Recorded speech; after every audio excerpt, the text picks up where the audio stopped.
my favorite song from The Sound of Music.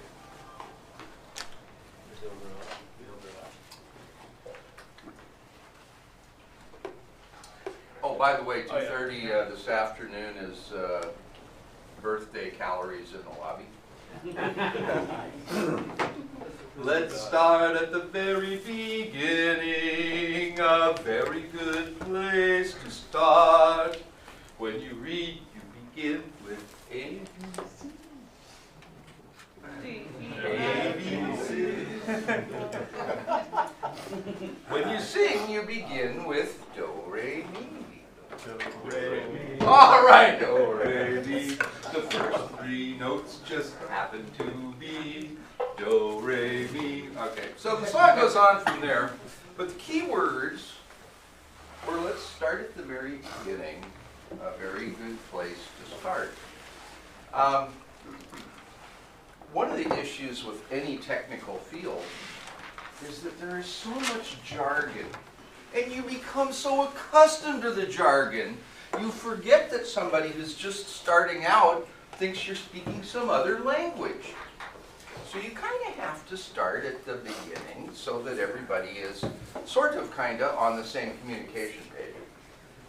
So there are three fundamental concepts: conduction, convection, and radiation. Somebody said it. I'm a happy guy. So, by definition, what would you guys say conduction is? To drive. Heat transfer through solid. Heat transfer between two materials that are in contact with each other. Yeah, that's pretty good. Through a A material. solid might be a wall, it might be a window, might be a lot of things in our industry, right? And so if we are in Bloomington, Minnesota, right, recently, and it was 0 degrees F on one side of the glass, and you were trying to maintain, let's just say 72 degrees on the other side of the glass, and by now there's probably at least 2 layers of glass with a vacuum or neutral gas or something in between, right? So there's going to be what's called a U value, and that is the factor that you use to talk about just how much resistance. Because what's going to happen, right? Which direction is the heat going to go? From big to small, right? So that's how the heat wants to transfer, because this big suckage over here is just trying to pull all the heat it can get. That's just how entropy works, right? It goes from the area of the most stuff going on to the area to the least stuff going on. The U value for single pane glass is very good. Double pane's a little better. Triple pane's even better than that. And if you lived in Alaska or big parts of Canada, you probably even have triple pane glass in what gets installed that you live on. Now, if this is a wall, concrete block wall, for example, with air spaces inside, because of the blocks, well, that'll have a U value. I'm not going to get into calculating heat transfer today because I absolutely hate load estimating, so Brian gets to do that one. But there is a value, and we call it a U value, and it reflects the resistance to the heat movement. Okay, that in its basic, that's conduction. But conduction leads to other things. Let's talk about convection. So, somebody want to help me with a definition of convection? You can start with the words air currents. Transfer through fluid mixing.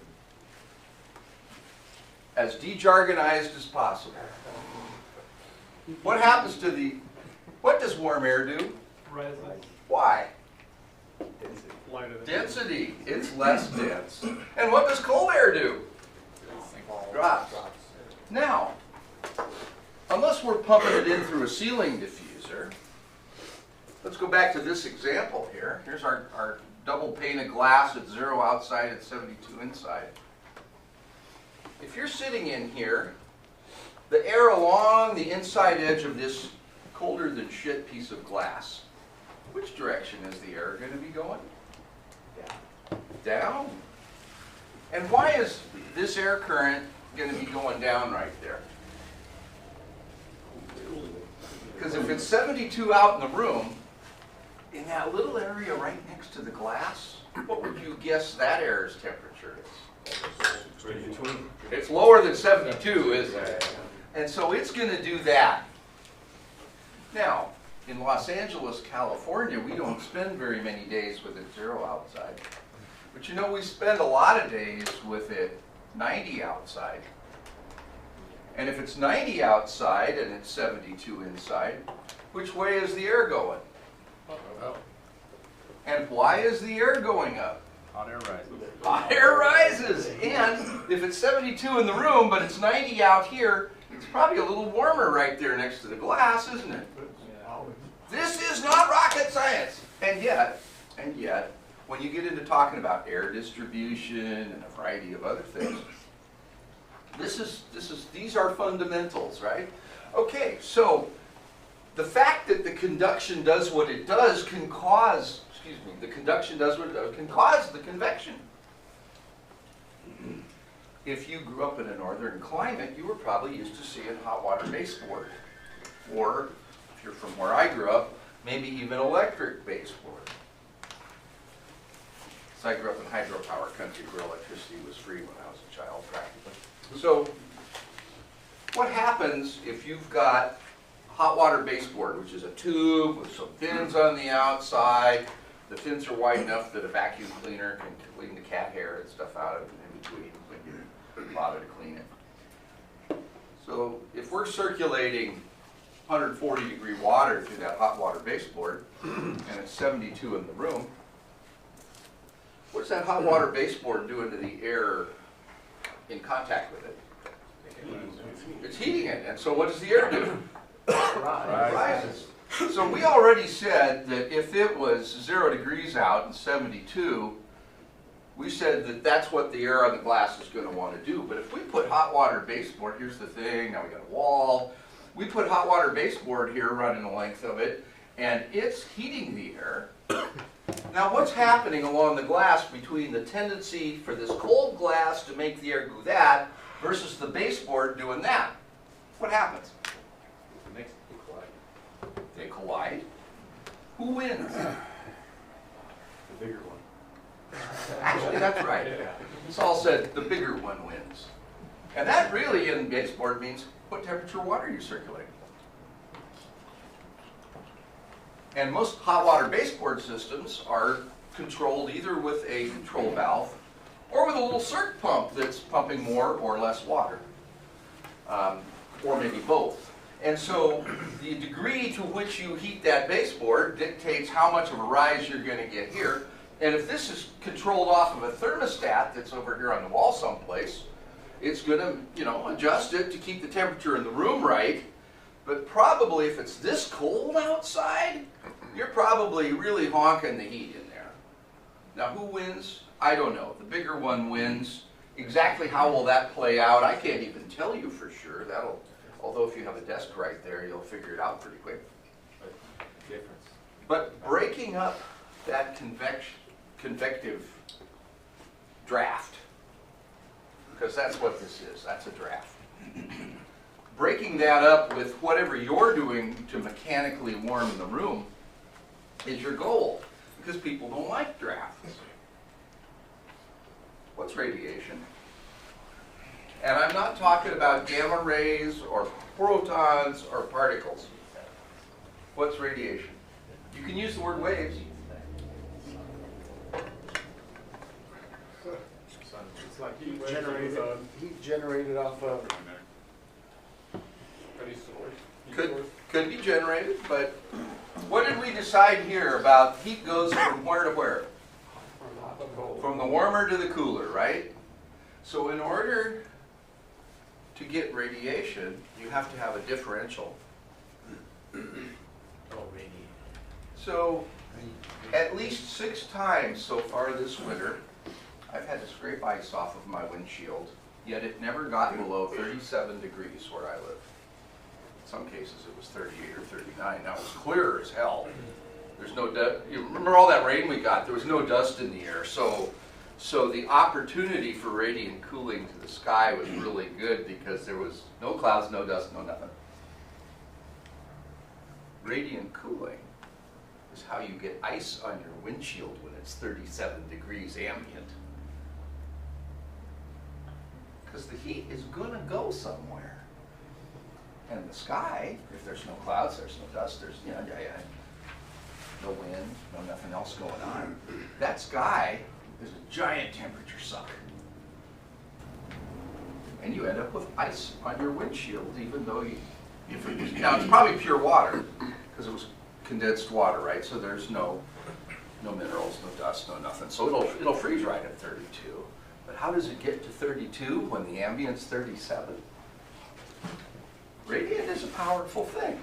So if we take that same window that we just drew and it's 0 degrees outside, and somebody's sitting here and they're wearing a sleeveless garment, the shoulder facing that glass is gonna feel that radiant cooling effect. And even though it's still 72 in this room, they're going to be cold. Now, if they've got hot water baseboard to offset that, can an air current offset a radiant heat transfer? Why not? It could. Yeah. You'd have to do the math and figure out, in Saul's immortal words, which one's bigger. But could it do it? Yeah, it can do it. Okay. We will be coming back to that periodically over much time. And they're all forms of heat transfer, right? Heat transfers from the big one to the little one. Okay. So let's talk about the windows, because for any design we do or any problem we see, windows are usually a big part of it. In fact, I'll just throw this out, although Brian will get to this, but when you're doing a TI design on a perimeter zone up against windows, virtually everything's negligible except for the solar load, right? Because the solar load is so much more coming through the windows than everything else. And we don't have these super temperature extremes. We don't see a 70-degree difference. You know, during a Santa Ana, it might be 110, maybe. So we might get a 50-degree difference, maybe. Peak, biggest thing you'd ever see. If you're in Palm Springs, could be a little bit more than that. Although you'll find, and now we're talking comfort, right? If it's 110 degrees outside, people don't necessarily want to go into a 72-degree room. You'll find that people like 76. They like 77 if it's 110 outside.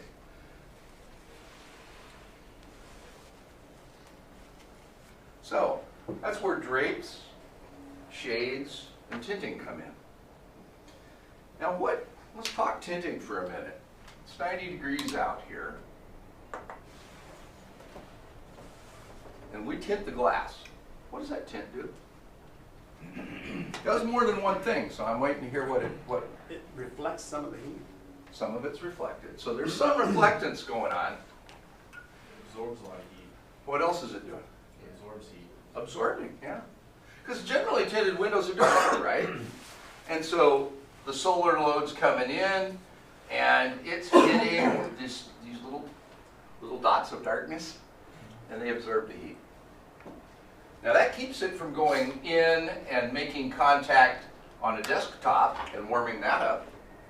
It keeps it from making contact on your dark sleeve and warming that up. But it heats up that piece of glass, right? So if this is a dark tinted glass and it's 90 outside, heck, in a big solar load, this might be 110 degrees. Might be. And now that's going to increase the radiation. So the absorption aspect is a little bit of a two-edged sword. You do gain, but you don't gain as much as you would think because you're boosting the radiation at the same time that you're doing the other thing. Now, if you got double pane glass, drawing it a little bit more accurately, here's a pane of glass, here's a space, and here's the other pane of glass. They tint that one. And that helps with offsetting. You don't, in a double pane glass, you don't usually find the same level of tint in both, at least what I haven't seen. So anyway, there's a little bit there. If we've got shades, or we've got drapes, we get some benefit. And drapes are really common even in office spaces where they're a bitch to keep clean, right? And there's a sanitary aspect to this. But shades are really common in Bloomington, Minnesota. Because when it's that cold outside, the cloth, it's a really good, it almost completely, if it's a piece of cloth, it nails most of the radiated cooling. And it serves as one more insulating layer too. Because if you've got a layer of drapes in here, then this space between the window and the drape is somewhere between 72 and the glass temperature, right? The only problem with the drapes is you might want to look out the window. And that's the problem you get when it's 100 degrees outside. The solar load's coming in the windows, and you cannot get the moron to close the drapes. I am the big wheel, I have the perimeter office, I have the great view, you're out of your mind if you think I'm going to close my drapes or my blinds. So how do you deal with that in basis of design, right? You work with the architect to shade areas where people have the expectation to sit in the sun. Or you cannot blow enough air on a sunny spot in a building to keep people comfortable, temperature-wise. So you just sweat them out to the point that they finally give in and shut the drapes? Or the blinds? It's not an air conditioning problem at that point. And you know what? That's the issue, right? Because we are partially technical people and we're partially psychologists. And the controls people have it even worse, right? So, I was leading something with this. So what this all led to, I don't know, 30 or 40 years ago, was the whole conversation about indoor air quality, IAQ. Temperature is a piece of IAQ. Air cleanliness, filtration, that sort of thing. Whether your janitorial's good and you get the dust out of the room, all of that contributes to IAQ. But something became more important than it ever was before when we started talking about energy efficiency.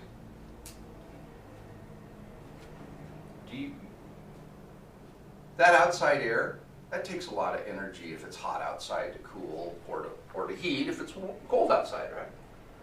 You'd like to use less outside energy, but there are code numbers that go back to a whole bunch of stuff I'm not going to get into about how many CFM per person you need of outside ventilation air.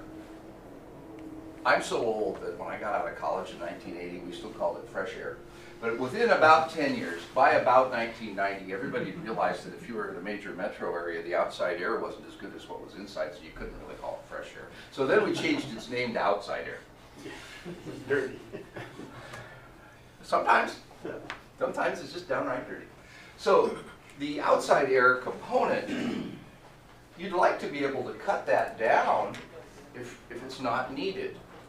Well, nobody's going to put a people counter at the door. So what do you do to guesstimate how many people are in the room?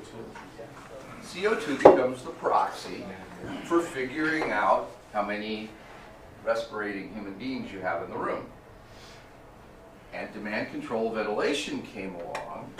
If you want to put the appropriate sensors in the space, you want to monitor the CO2 level, you can use that CO2 level to regulate your outside air at the damper or inlet or the fan's variable speed or however the heck you're getting outside air in. You can modulate that based on the CO2 levels. Does that make sense? Okay. And so then a whole bunch of research took place, and you can Google it if you want the exact numbers, because I never can remember them. But a bunch of research took place about, okay, what CO2 level can people tolerate before they start to get sleepy, their mental faculties are screwed up, whatever. And we came up with numbers, and those numbers are how you set up a CO2 monitoring system. Periodically you have to go test the sensors, because no sensor will stay accurate for long periods of time. So you have to go test it with a little test gas, the CO2 test gas, and you know what number it's supposed to show, and if it doesn't show that, you calibrate it. And eventually the sensor goes bad because it won't take the calibration anymore. It doesn't care what you do to it. And then you have to replace it, okay? And that's just the life of every kind of sensor, and CO2 is no different. So this brings me to my favorite ASHRAE research project. And I was involved. I was actually on the committee that decided what projects got money back from about 89 to 93. But my very favorite ASHRAE research project had to do with basic human comfort and the stuff we've been talking about. And one of its primary roles was to define the word stuffy. And they came up after extensive surveys, talking to people, doing crap. They came up with a definition for stuffy. And I want you guys, every one of you, to know that definition, because when you have somebody call you who's unhappy because it's stuffy, I want you to know what ASHRAE says that means. Stuffy is the condition where you've gotten warmer and warmer and warmer, but you haven't quite started to sweat yet. Kid you not. That's stuffy. So you're not necessarily sweating if you think it's stuffy, but you are not comfortable anymore. You're right on that edge. Okay? So when you hear the word stuffy, that's what that means according to ASHRAE. So when they call, you just tell them to wait a little longer when they start sweating? Probably back in your sweat. So my shill up here in the front row, I forgot what it was like to have you in these, so that's outstanding. Say what you said again. Well, yeah, when they call and complain that they're stuffy, then you say, just wait a few more minutes until you start sweating, and you feel better. Well, They we're never call again, though. laughing. They never call again. We're laughing, but that's true. Why? Because that's the next thing on the thing. My shill came up with it. Late need evaporation. Did I hear evaporation? Awesome. Spray nozzles. So, evaporation is when the water on your skin turns to a gas, right? It goes to a vapor, as opposed to being liquid. What is that? I'm looking for the State term. change.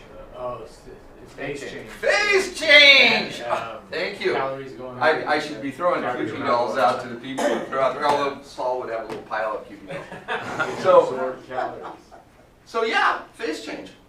And so the whole basis of mechanical refrigeration is phase change.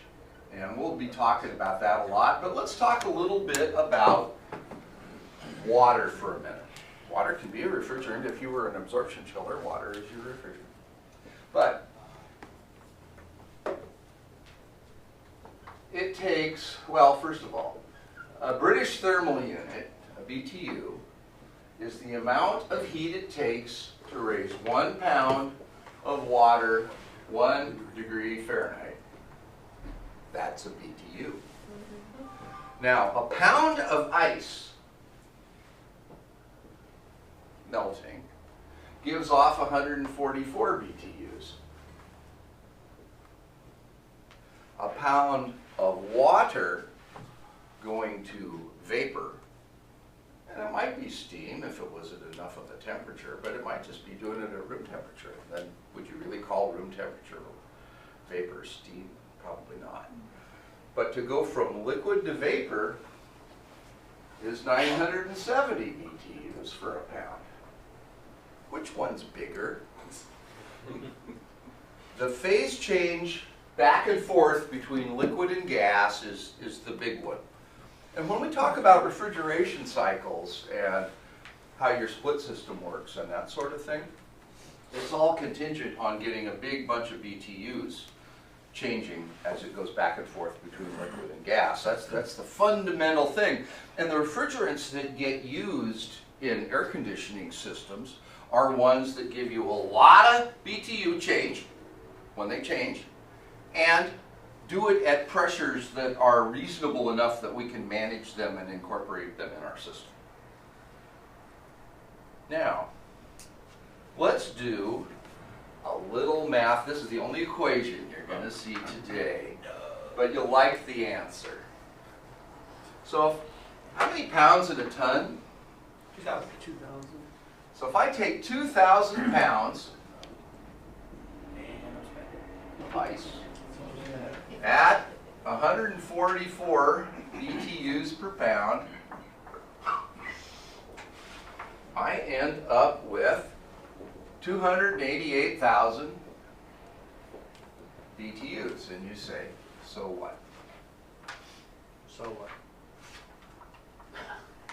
Thank you. If you melt that 2,000 pounds of ice in 24 hours over the course of a day,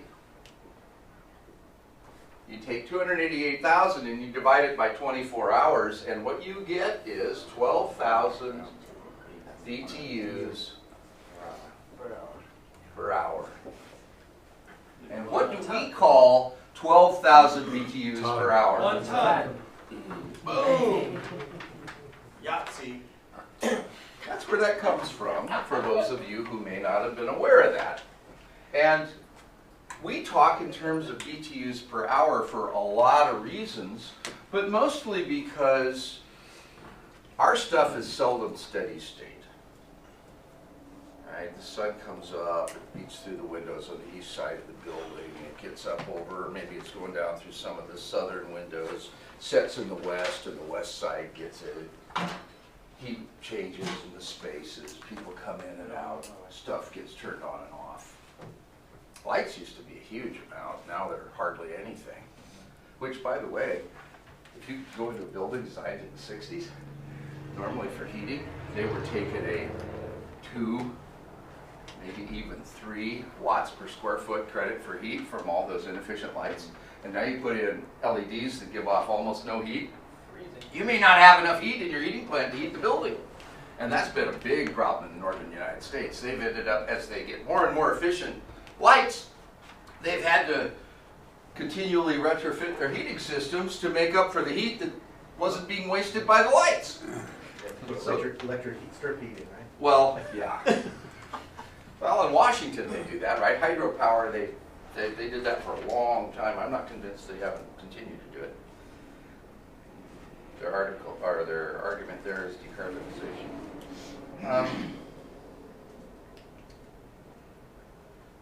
Those are the fundamental jargon terms. Now, for those who were in the service area manager meeting, I'll just, and we'll take questions, right? But you got to start somewhere, and starting with the base level jargon of what we're talking about and how things work is where you start. So we've now started, and now we'll get more technical from here.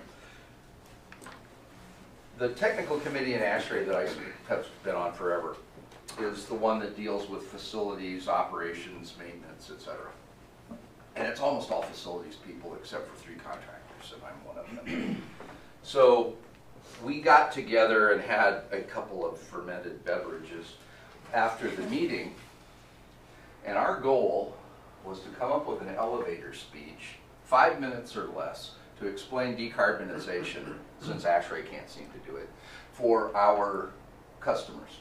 When somebody who is relatively non-technical starts to talk to you about what is decarbonization, this buzzword that's getting hung on every piece of equipment, you know, every buzzword gets used. In 1992, we would have had the same crappy things to say about the word synergy. That got added to everything. And there have been a number of buzzwords over the years. Look, the one du jour is decarbonization. But what does that mean?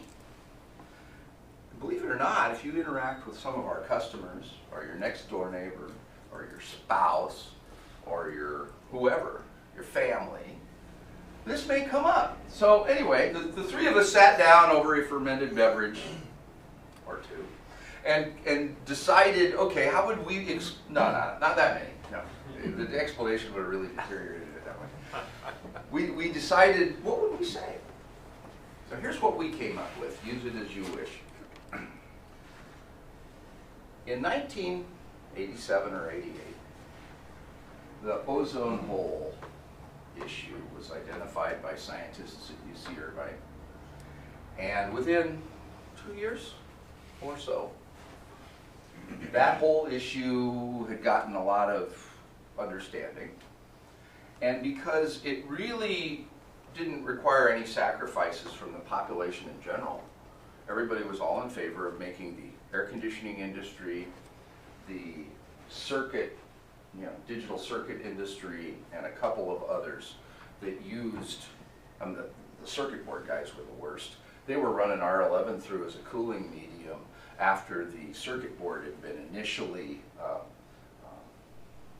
would they call it soldered when it's going through a whole plate system? I don't know, but the result looked like soldering, right? So they would just flood it with R11, and it did two things.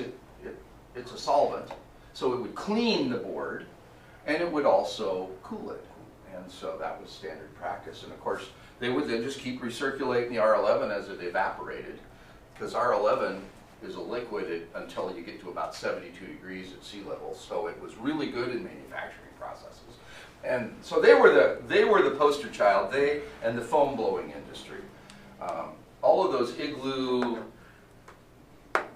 foam cooler things and all the little foam cups you used and all that, prior to that time, they were all made with R11, and R11 was the blowing agent. So they were the two major sinners. But our industry was a big consumer of R11 one way or another, right? I mean, every service tech used it to clean out his pickup bed. Nobody knew. Great solvent. It was a great solvent. In fact, when you have a compressor burnout in a system, the term burnout means it went to ground. And inevitably, unless they had a super great circuit breaker or some kind of fuse protection that knocked it offline instantly, if you didn't have that, what ended up happening was all of the lacquer on the motor windings burned.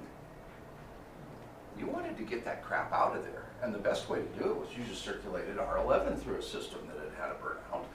It was a nice little solvent, it would loosen all that stuff, and it would flush it on out into the drain. So, prior to the very late 80s, that was standard practice in the air conditioning industry. We didn't use as much as the foam blowing guys or the circuit board guys, but we used our good deal ourselves. And of course, everybody thought this was a marvelous thing because it didn't impact them. The air conditioning guys had to deal with it. The refrigerant manufacturers came up with other refrigerants that were more ozone friendly, and the price went up, but it was something society could bear. The reason I get into this whole story is that today the ozone hole is substantially closed. So damage that has been done by humans can be corrected by humans if they're willing to do so. And if you've got a target, like these refrigerants were, that cause society in general nothing more than a little extra cost, well then, hell, it's easy. So contrast that. I gave you this background. This is not part of the decarbonization speech, but you need to know The big element. You can cut that down any way you like. If it's your family and it's Thanksgiving dinner and it's 3 beverages, it's gonna be home. They fall asleep. Decarbonization is mostly about keeping carbon dioxide out of the atmosphere. That's the single biggest piece. It's not the only aspect of it, but it's the elephant in the room piece, because carbon dioxide is a global warming gas. And it tends to bottle up heat in the atmosphere. And that's why you'll hear about the average atmospheric temperature rising. You will get people who say that that was, there are not very many anymore, but for a long time you would get people who were saying that's all made up. Well, we have satellite views of polar ice caps. And they don't keep getting smaller because it's staying the same temperature. And people who don't understand that just aren't paying attention. So it's a real deal, but the decarbonization issue as its #1 priority is to keep CO2 out of the atmosphere that doesn't need to be there. Now there's other things, because decarbonization includes, when you tear down an old building, what do you do with those materials? How do you get rid of them? Where do they end up? And then there's stuff that's fully recyclable. We don't have a lot of things in our life that are recyclable, but asphalt is one of them. It can be used over and over and over again. There's no such thing as asphalt that gets dug up and thrown away. They throw it in a big pot and they reheat it and then they respread it. So it is completely recyclable. It takes a lot of heat to do it. So there's some CO2, right? Where this is going to become really immediately impactful for us has to do with gas heating. And another thing to understand in all the garbled explanations that you're going to hear is that the difference between site-generated heat, boilers, furnaces, rooftop units, you know, with gas furnaces in them, that kind of thing, and centrally generated, hooked to the grid, and then you take electric power, you could make a lot of cases that the site-generated is actually more efficient. You take a 94% condensing furnace, compare that to a power plant that maybe is more like 98%, but then loses 2/3 of its efficiency in the grid, and you're going to say, tell me again which one puts less pollutants in. But if you're going to transition to power sources that aren't fossil fuel, and here in California, of course, they changed our power rates dramatically 4 or 5 years ago, when the impact of all of this cumulative solar got to the point where the middle of the afternoon on a hot day was no longer the power plant's electrical peak, because the solar was bridging that. But the power company's got to make enough money to stay in business, so they moved the peak window out to, you know, 4 to 8 or 4 to 9. 5 to 8 or 4 to 9 or whatever you wanted to pick. But there was a timing thing there. They couldn't make that time of day change in your rate structure until all the residential locations had the infrastructure changed to have time of day metering. And a piece of the time of day metering was also the upgrading of the grid to accept the solar that's coming in. You got to be able to take it in if you're going to use it.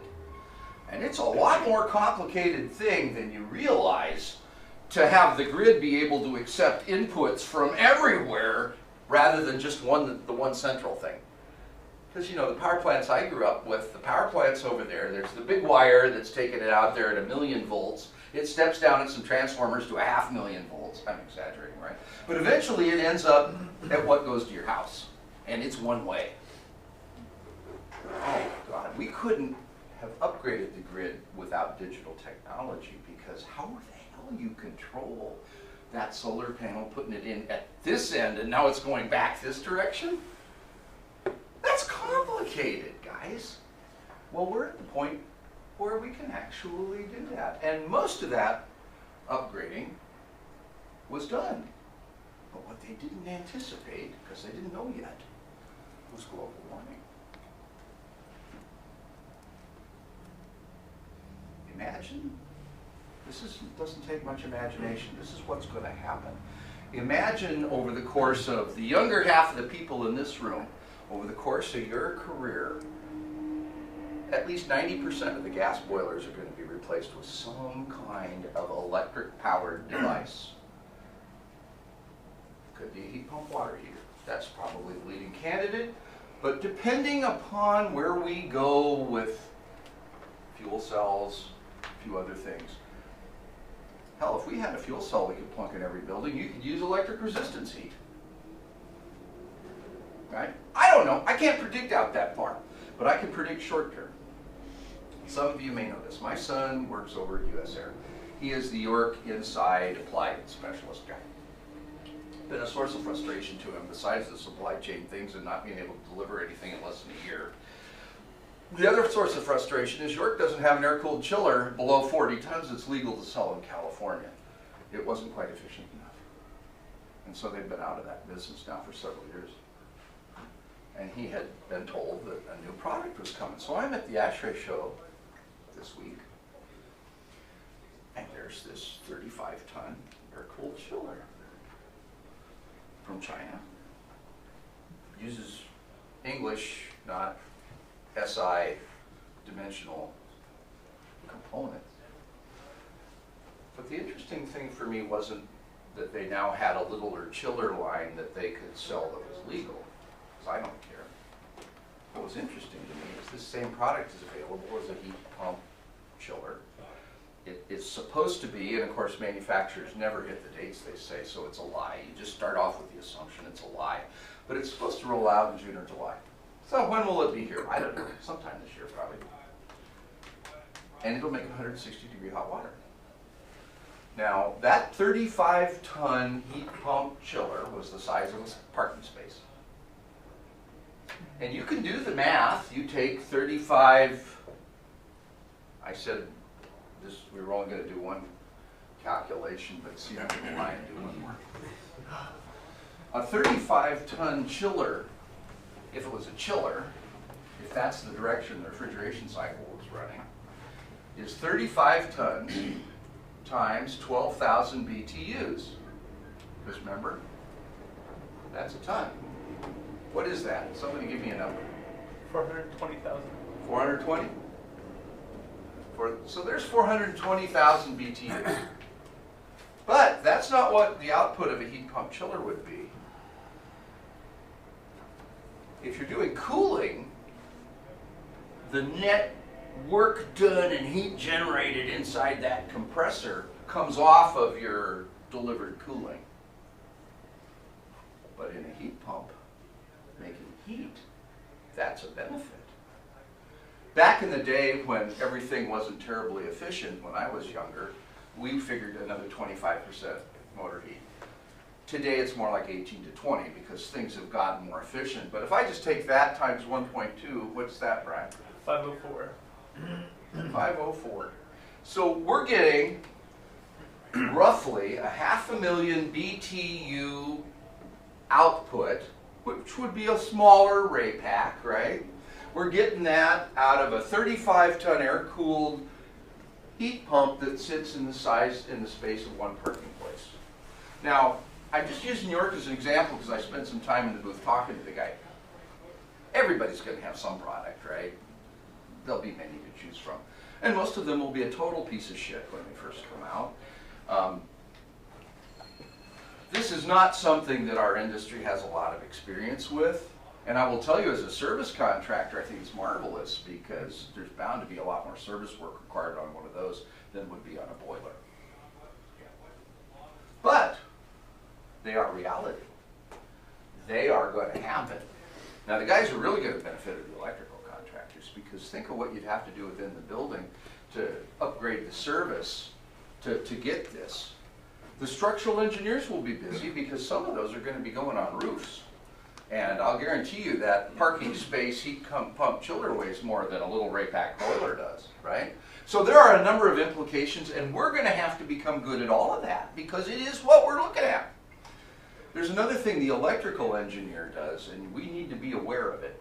How many of you guys know what a load balance is? 2 fingers. Okay. So, here's our building, right? We've got a certain amount of connected power from the power company that goes into that building. And we got one giant monster panel. Well, of course, it might be broken up, but think about it. It's one giant, that's what we got in the building. Was it sized to have these additional heat pump devices connected? The short answer is no. That might not be a problem. Because think about it, they're probably sized for whatever the cooling equipment is, right? Chiller, or vertical, whatever. And that stuff will be going going full tilt boogie at exactly the time when you're not going to be needing much heat. Flip around, when you're needing the heat, you're not, you might even be in economizer mode for a good chunk of it, but you're not going to be putting out full coolant. One thing that you're going to see, and nobody's figured out exactly how they're going to do this yet, but we, the mechanical people in the engineering department, are going to have to put together a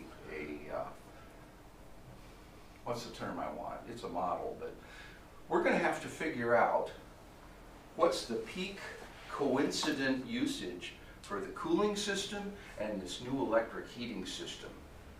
And we're going to have to tell the electrical guy that. Then the electrical guy is going to have to go back and look at that service and decide if it's big enough to handle that. You're following me here, right? Just because this building service was not designed to have electric heat doesn't mean that it couldn't make it work. There's going to be a lot of assumptions made about, well, and you know, you're going to have something that says for every outside, there's going to be some kind of a load curve based on outside air temperature. You're going to assume something about solar exposure. You're going to have to decide whether, you can't take credit for solar exposure for heating in one of those, but you can say that, oh, I'm going to have to cool to offset it, right? We have no standard in place right now for this. And we're going to be retrofitting buildings, because there's people out there already asking us, what did we discuss in the room this morning? We had 2 customers so far have asked us for electric boilers, not knowing what the hell they're talking about, but they want electric boilers. Is that because their rates tripled recently? Well, the gas guys saw it just as bad, right? It's a phase out. It's a phase out. Yeah, gas is tripled. Gas has gone. It's really more, I think it's really more the buzzword thing than anything else. And Western Allied as a company, our single biggest customer base is entertainment. More than a third of our business historically is entertainment in all its forms and fashions. And of course there's a lot of forms and fashions for entertainment, right? There's edit bays, there's Fox's Whole Lot, there's live entertainment locations. Entertainment's a really broad thing, right?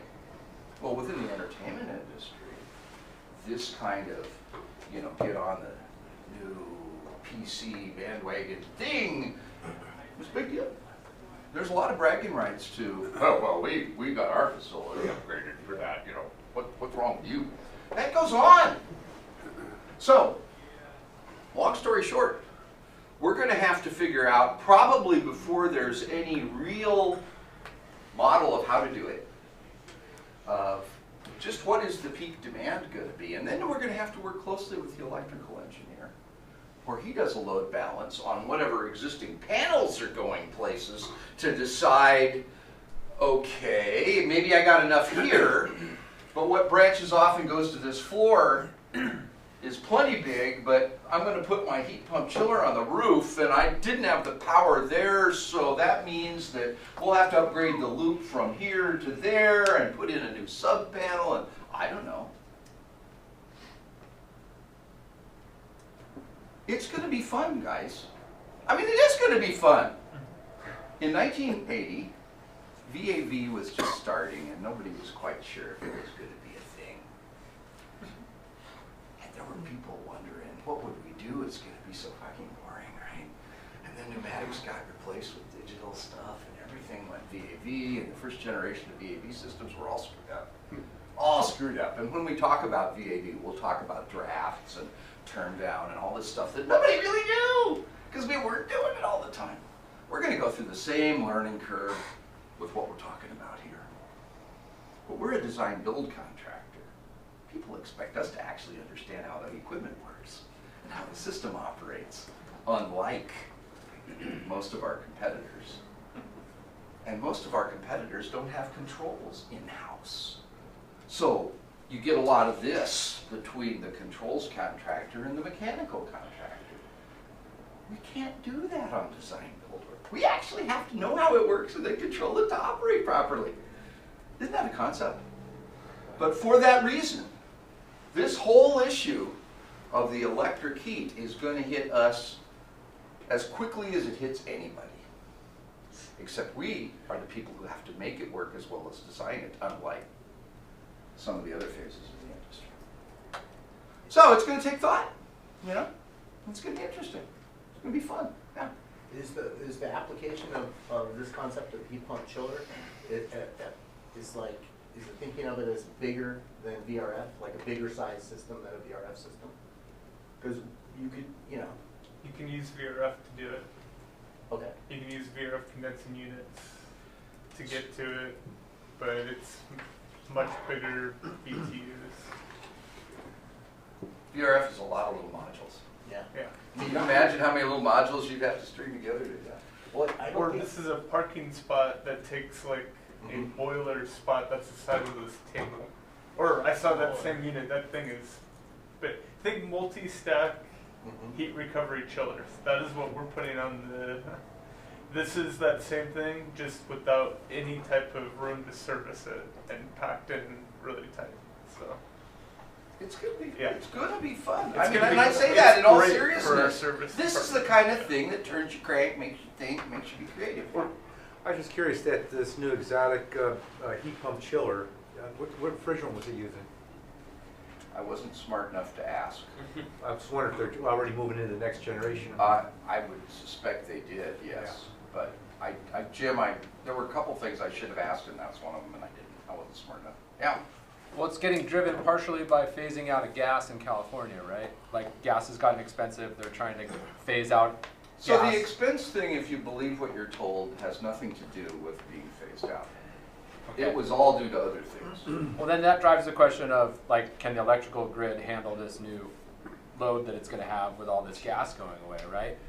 And then I think about power generation and fusion and how long. Does anyone know how long till the nuclear fusion thing is going to be a reality? No. Unrelated question, They but have done it though. They have done Nobody it. knows that. You should talk to Slobodkin about it. For those of you who don't know, Alan started his career as a Navy nuke. He was in Rick Over's Navy. He was an enlisted man with a big mouth, and he ended up teaching. If you want to be in charge of a carrier, you have to complete the nuclear plant engineering class in the Navy, because your boat has a nuke plant. And you cannot be the commander of a carrier without that. And the next step up for the commander of the air wing is to become the captain of the whole boat, and most of them don't make it. But that's the next step up. And so here's Alan, 21 years old, teaching a class of barracudas that are probably about 40 to 45, and these are fighter jocks, and none of them has a small ego. And you all know Alan. I wish I could have seen how he would tell one of those guys he was wrong. I would have just liked to have been a fly on the wall and watched that. But he has his own thoughts on nuke, and I'll just share one of them with you just because it's good. When he got out of the Navy, first place he worked was Fluor, and he was down at San Onofre. And I asked Alan one time after the second glass of wine, Alan, what's the difference between how the Navy runs a nuke plant and how private industry runs a nuke plant? And he thought about it, took a sip, and then he said, well, Mike, let me put it this way. In the Navy, when you're doing anything, the training is just drilled into you, right? It's just train, train, train, train, drill, drill, drill, drill. He says, and so if there's a problem with a nuke reactor, there's an alarm, something goes, people immediately leap to doing the thing they were trained to do. He said at San Onofre, if there was a problem, people leaped to pull the 3-ring binder off the shelf and try to figure out what to do. So, I heard, what about fusion? Fusion will be a reality when we recognize that, like the French, the entire nuke program has to be run by the military because we cannot trust the private contractors to do it unless you want another 3 Mile Island or another whatever. And fusion itself has a number of obstacles. Straight, just breeder reactors like the French use are very practical right now. The problem is, what do you do with the waste? Well, we've had space programs for how long? And it doesn't weigh much. This stuff, by the time it's refined, yeah, it's dense. But you put it in a capsule and you send it to the sun and it's gone. And then we have people who say, well, what if you had, obviously you take off over the ocean, you do all this, but what if you had a problem with your space launch? Because it could happen someday, right? Fair question. Would the consequences of that be worse than the consequences of the global warming thing we've got going? Everything has things. Personally, I think fuel cells are likely to get there sooner than fusion, but either one, I don't know. And that could change this whole ballgame, but it's not going to change it in the next 10 years. In the next 10 years, we are going to become the experts on how to take a building that's burning natural gas to do stuff and hook it up to an electrical power grid and make it work. That's going to be us. Who else can do it? Because we not only design it, but then we build it, then we take care of it. If it doesn't work, we know it didn't work. There's nobody else in the food chain who can say that. Yes, sir. I guess, if we're gonna have to start selling this stuff, just truth being told, I've done a deep dive on this, and I just think that the whole decarbonation thing is they're full of crap when you look at it from let me elaborate a little bit. So CO2 as a percentage of the air that we breathe is only 0.04%. Or if we're turning it into people, that's 4 people out of 10,000 people standing there. 4 people. That's all of the CO2 combined. And then 95% of produced CO2 is done by a natural cause, meaning volcano or decomposition, things like that. So it's if you take that into what actually is human-created CO2, you're at 1.6 people per 100,000 is what we actually produce. So it's you mean to tell me 1.6 people out of 10,000, how are we going to influence the amount of CO2 and decarbonize anything? We're carbon life forms. They're trying to make carbon be the bad thing. We are carbon. It's what's raising the temperature. So how am I supposed to sell this to customers and turn this into a happy? So first of all, you're going to hear a lot of those things. If I may say, Sure. methane is actually the main cause of Well, unless you decide you're not going to eat beef or have dairy products well, natural anymore, gas is methane. our ability So to, whenever natural gas leaks into the air, it causes yes, high carbon. but okay, so I oversimplified, and I guess I should have explained up front that the elevator speech was oversimplified, because you're right, methane's a big deal. But any process, let me back up, any process that produces CO2, unless it's done directly by a biological life form, the methane and the CO2 are linked. And so you're still dealing with the same processes. Now, Derek brought up an interesting point, and there's a couple things to understand about that. The first one is, and I'm not sitting up here defending one or another, I'm telling you what's going to happen, because I believe what's going to happen. But as far as the presence of the global warming gases, their impact is clear. And for me, because I'm just a stupid engineer and I never had what it took to be a scientist, barely got through chemistry, I hated it. You just can't argue about the size of the global ice caps. That for me was the convincing thing, when that became obvious. Now, what is that going to mean over the next 5, 10, 20 years? I don't know exactly, to be honest. I suspect that a lot of Bangladesh is going to be underwater. They got no altitude there. And they won't be the only place. The Pacific Islands are going to suffer. Maldives. Well, and the other issue you get is the more violent storms, right? So things are going to be happening in the background, But the piece that we can control is what we're talking about here. Because this is going to be relatively immediate. I mean, a year from now, 2 years from now, we're going to be doing this. And there's going to be a lot of theory available to people on how to do it. But anytime you do something new, the theoretical side, and I'm not picking on consulting engineers, they do their thing. But when you're developing a whole new process, you're at a tremendous advantage if you are vertically integrated and you're handling all the phases of the operation. The feedback you get, the things you learn from your mistakes, because we'll make some, those things are going to be really important. And they're going to cost us some money here and there. And, you know, I'm hoping my construction partners in particular will estimate work accordingly to account for some of this. But in the real world, you can't always do that. Because by definition, you don't know what it is that you don't know. And on the first couple of these we do, we will find out. And it will bite us, right? You know it will. But that's part of learning. And it's part of developing expertise. And you know, I'm planning on walking out the door in just a little bit less than 3 years. I turned 65 a month ago, and I'm due to, it'll be time. I can confidently predict that by the time I retire, we will know how to apply heat pump cooling technologies, whichever one we use.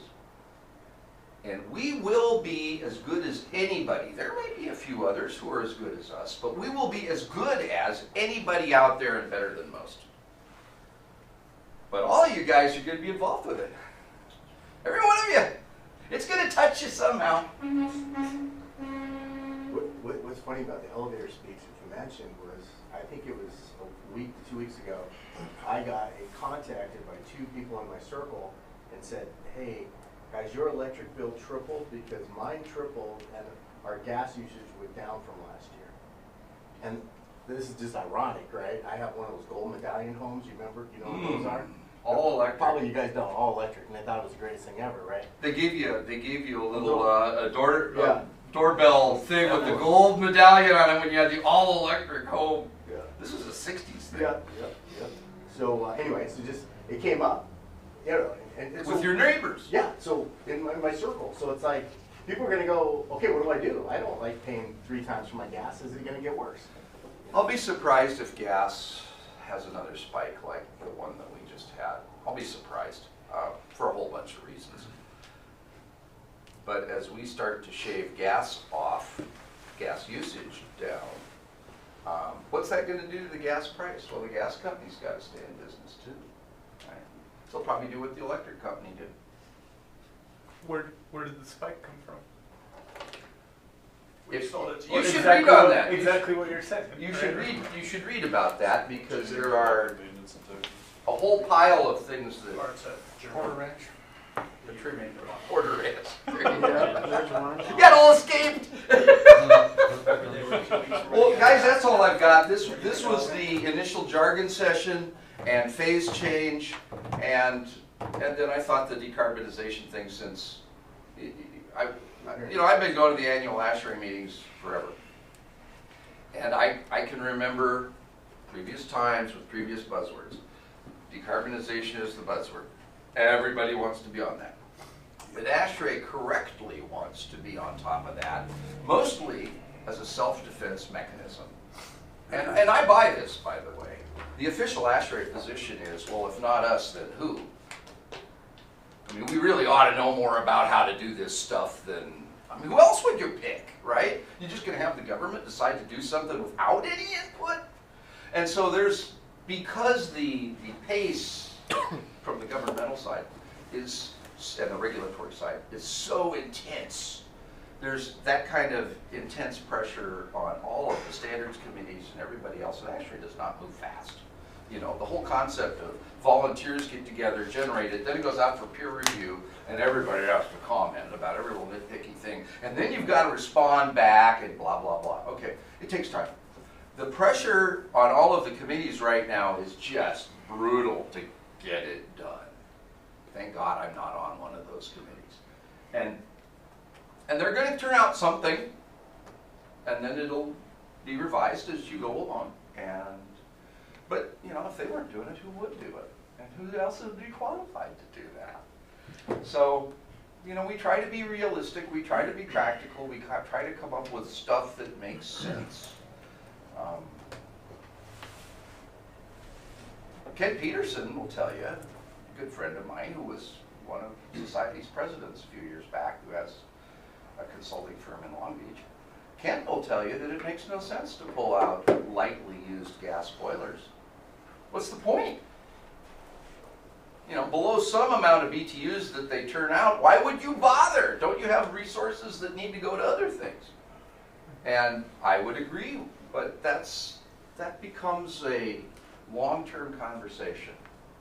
And in the short term, we're going to have to learn how to